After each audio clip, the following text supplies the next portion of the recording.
Hello दोस्तों, नमस्ते, राम राम, सत श्री अकाल। स्वागत है आपका अपने यूट्यूब चैनल आर्यल संस्कृत क्लासेज में। अब हम आज इस वीडियो में आपको बताएंगे रस। रस क्या होता है? तो रस क्या होता है? किसी काव्य को पढ़ने से, लिखने से, सुनने से जो हमको आनंद आता है, जो आनंद आता है उसे हम क्या कहते हैं? उसे रस कहते हैं। रस का शाब्दिक अर्थ ही होता है आनंद। क्या होता है? रस का शाब्दिक अर्थ ही होता है आनंद। ठीक है, तो परिभाषा है इसकी, किसी काव्य, नाटक, उपन्यास आदि को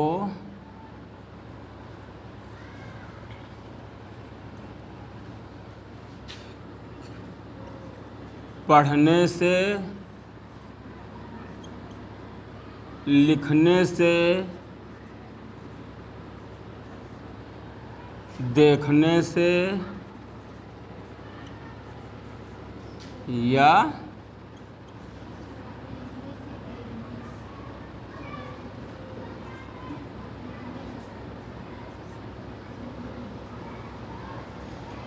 सुनने से जो आनंद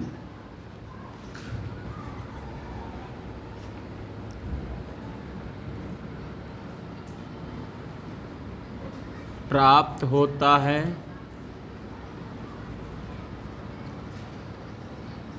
उसे रस कहते हैं। क्या कहते हैं? रस कहते हैं। ठीक है, यह है रस की परिभाषा।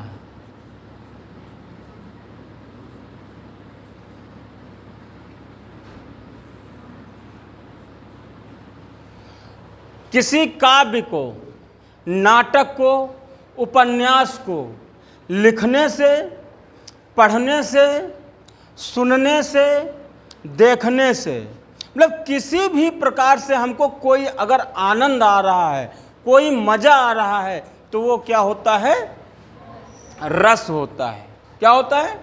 रस होता है। और रस को काव्य की आत्मा कहा जाता है। क्या कहा जाता है? काव्य की आत्मा कहा जाता है।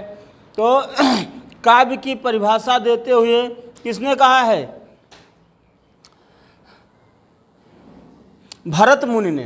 किसने कहा है? भरत मुनि ने कहा है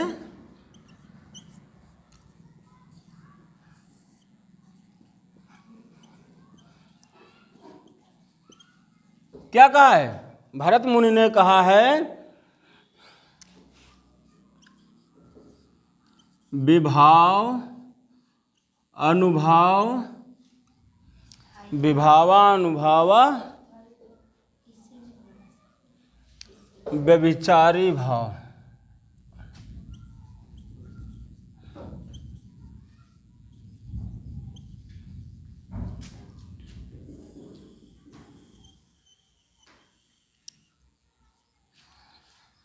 व्यभिचारी भाव संयोगेन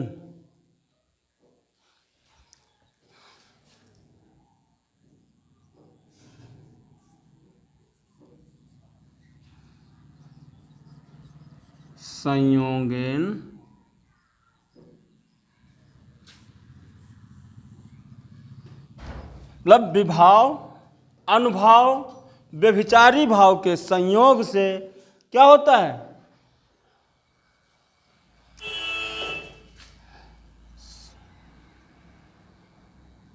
संयोगात निष्पत्ति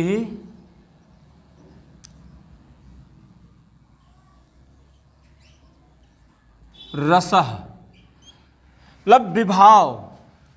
क्या कहा है?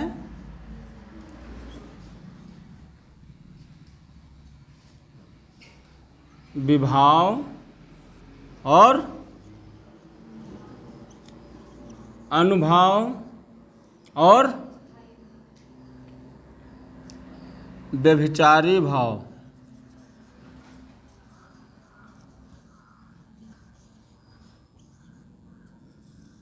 और क्या है? और स्थायी भाव।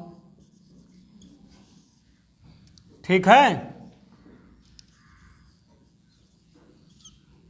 के द्वारा, इन चार चीजों के द्वारा रस की उत्पत्ति होती है ना। और एक परिभाषा है इसकी, विश्वनाथ जी कहते हैं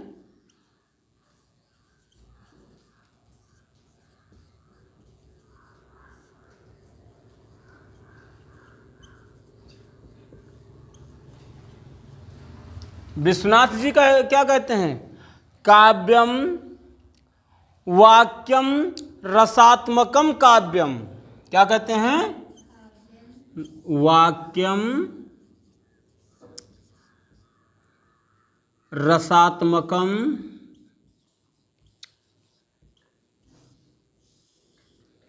काव्यम।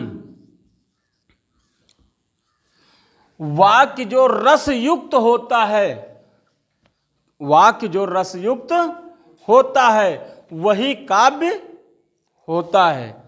ठीक है, तो किसी को पढ़ने, सुनने, लिखने या देखने से जो आनंद होता है उसको हम क्या कहते हैं? रस। और रस के अंग क्या हैं? विभाव, अनुभाव, व्यभिचारी भाव और स्थायी भाव।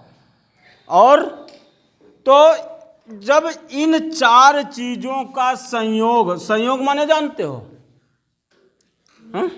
मिलन, इन चार चीजों का जब मिलन होता है, ये चार लोग जब आपस में साथ में मिलते हैं तो वहीं पर रस की उत्पत्ति हो जाती है।